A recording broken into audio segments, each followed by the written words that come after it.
You think everyone's watching, but the light barely reaches beyond your doorstep. That flickering streetlight outside your window throws shadows across your face. Yet no one's really standing there, staring. Imagine walking into a room, sure your every move is noticed, every slip, every word. But in truth, most people barely register you. How much are you really in the spotlight of others' attention? You feel seen, exposed, but maybe the crowd is looking elsewhere, or not looking at all. Tonight, that quiet streetlight might be more honest than the noise inside your head. In the room with the scar. Have you ever caught a quick glimpse of yourself in a window, maybe just as you're walking by, and noticed something new? A scar you barely paid attention to before? It's a small line, faint, under the streetlight flickering outside your window. But suddenly it feels huge, like a beacon stuck right on your face. You stop, your heart speeds up, and your mind races. What if everyone else sees it as clearly as you do? What if they're staring, wondering how you got it, judging it? You imagine conversations, sideways glances, the scar rewriting your story in their minds.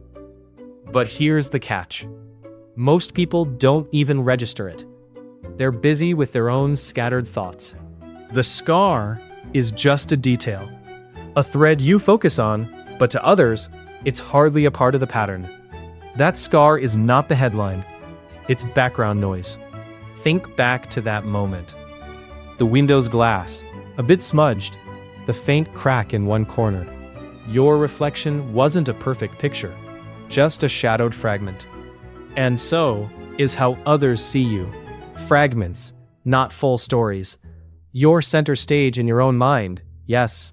But on someone else's, you're not the main act, just part of the crowd.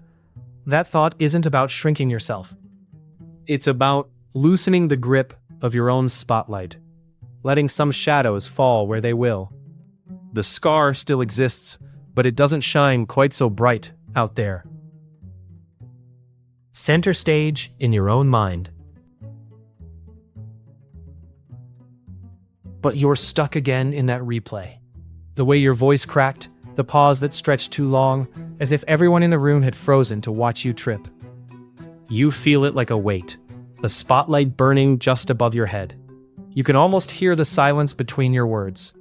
Picture this, sitting back on your couch, the fabric soft under your fingers, your phone screen dim and silent beside you. That moment replays, vivid and loud. Here's the thing, the others? They're moving on. Most didn't catch the crack in your sentence. Most were tangled in their own thoughts, or the way the coffee cooled in their cup. The world isn't a stage set just for you. Everyone's busy with their own scripts, their own missteps. That's why the spotlight you feel, it's flickering, unreliable, like the streetlight outside your window that blinks in the dark, reminding you it's not steady or constant. You anchor yourself to your own awareness, that stammer, that slip, and forget that others don't have your script in hand. They're not rehearsing your lines. They're not noticing the cracks the way you do. So, the scene shifts. You're not the lead in everyone else's story. You're just passing through. And that's enough to loosen the grip a little, to see these moments as shadows cast by your own mind. Anchors and shadows. Your hand lingers on the doorknob a moment longer than it should. The dull scrape of your shoes on the floor feels loud.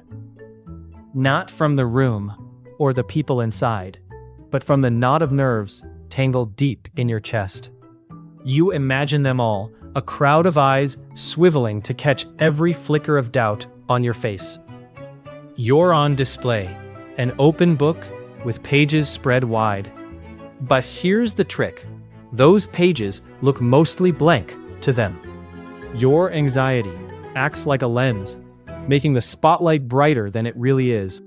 It twists your view, casting long shadows that stretch far past the edges of what anyone's actually seeing. Think about that last time.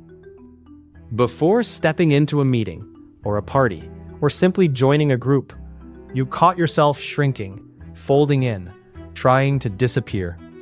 The weight of your own worry becomes an anchor, holding you rigid, while the world outside barely registers. That quick glance you thought lingered, it lasted a second. The stammered word you feared, nobody heard. The spotlight you feel is mostly your own making. And that flickering streetlight outside your window, it pulses irregularly, but it doesn't decide your next move. Your mind does. So what if the crowd is quieter than you think? What if most of their attention is elsewhere? The room doesn't wait for your stumble. It waits for nothing. And quietly, that changes everything. The quiet crowd. You're at a dinner party, the clatter of cutlery and bursts of laughter filling the room. You catch yourself curling your fingers around the glass, wondering if someone just noticed the way you hesitated before answering. Your skin prickles. Every glance feels like a spotlight. But then, your eyes flick to the tablecloth. A little fray at the corner, barely visible. The chatter isn't steady on you. Someone's telling a story across the room. Another's eyes dart between their plate and the window. Attention isn't fixed. It's passing, shifting, light as smoke. It's nowhere near as sharp as you imagine. You're not the center of gravity in the room, just one part of the orbit, moving among many. That weight you carry, thinking all eyes are on you, it's lighter than you feel. Like the flicker of a streetlight outside your window, attention blinks on and off, never steady. What you sense as a constant beam is really a crowd of quiet sparks, scattered and fleeting. The assumption that you're the one everyone watches is just that, a guess your mind holds tight. But the truth is softer, less certain, and in that uncertainty, you find some freedom. You're not a spotlight. You're part of the room's hum, one note among all the others. It's in these moments, this quiet crowd, that the illusion begins to crack. The false consensus in your head starts to loosen its grip.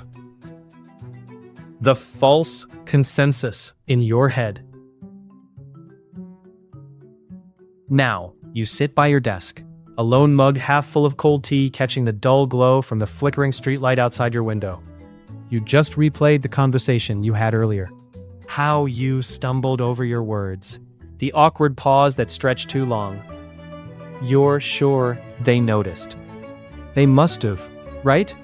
How could they not? Because those moments feel so big to you, so loud in your mind. Maybe you even think they saw the doubt swimming behind your eyes, the way your hands trembled, just a little. But here's the twist. They weren't watching you with the same lens you're using. Their stories aren't your stories.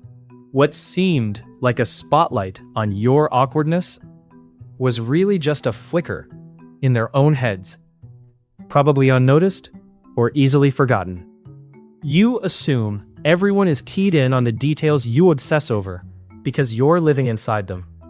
But they're characters in different narratives entirely. You're not just the protagonist in your own story.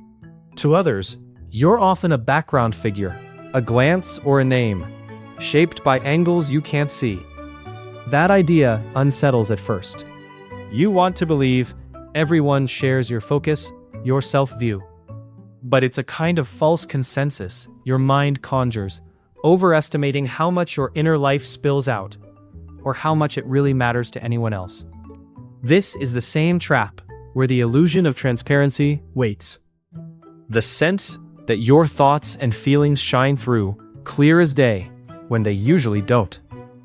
So, when you catch yourself replaying those moments under that tired streetlight, remember, you're not under anyone's spotlight quite as much as you think.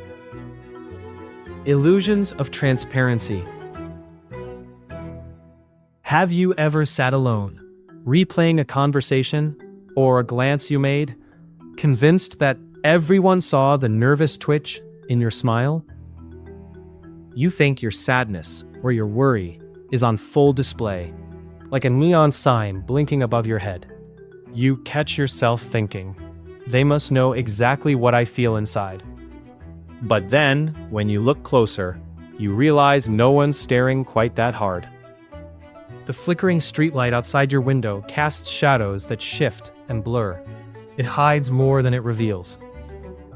Your face is the same, but the meaning you're sure it carries? Mostly lost to the world. You worry that every glance you give, every hesitation in your voice, lays bare your inner state. But it doesn't. At least, not nearly as much as you think. What if the truth is the opposite? What if your feelings, however bright they shine for you, mostly stay tucked behind a curtain no one else can part? That sense of being exposed? It's an illusion. A kind of trick your mind plays, convincing you that your nerves or your sadness are written so clearly that others can't help but see them. But they don't see, not really. They see fragments, small clues you're not even aware you're giving off. It's why you end up holding your breath, thinking the room is watching, when really, it's quiet beyond your skin. This isn't about hiding or pretending. It's about realizing that your inner world has a deeper edge of privacy. Even in silence, even in a room full of people, it stays mostly inside. And maybe that's a kind of grace. Because the light that waits beyond your doorstep, it's never about being on display. It's about stepping into something quieter. Light beyond your doorstep. But you step outside anyway. The front door shuts behind you with a soft click, a faint echo in the quiet evening. Streetlights cast pools of orange on the sidewalk. You notice the neighbor across the street digging through a bag, searching for his keys. A car pulls up, 2 blocks down, headlights sliding over parked vehicles, then fading. You catch a glimpse of someone on their phone, face bright against the darkened porch. They're probably not thinking about you at all. Picture yourself standing there, the cool air brushing your skin. Your worries about that awkward glance earlier, or the way you stumbled over words during dinner, they shrink, start to feel misplaced. Because these moments, your self-conscious moments, aren't the center of anyone else's night. They're a flicker, small and brief, like the streetlight outside your window, that hums quietly, then winks out. The world holds many stories. Every person you pass is wrapped up in their own thoughts, their own struggles, their own distractions. Not because they don't care, but because their focus is elsewhere. Your fears of being seen, judged, or misunderstood? They're just one thread in a vast, unfolding fabric you can't fully see. That doesn't mean your worries aren't real. They're just not the headline, the main event, or the spotlight everyone assumes they are. So, maybe what feels like a glaring, unshakable spotlight is really just a soft glow in the distance, blending with countless others. And in that light, you can start to let go. You can step back from the center stage you thought you occupied. Because outside your doorstep, the world is wider than you imagined. You think everyone's watching, but the light barely reaches beyond your doorstep. The spotlight effect shows how much you overestimate just how much you're in focus. Most people are caught up in their own small worlds, not even noticing the details you worry about. That sharp gaze you feel, it's softer, smaller, enough to hold, enough to let go. And maybe that's the quiet kind of freedom waiting for you, knowing you're not the star of everyone's show. So next time you freeze or replay a conversation, remember, the stage is smaller than you think. Take a breath and let yourself step away from the spotlight tonight.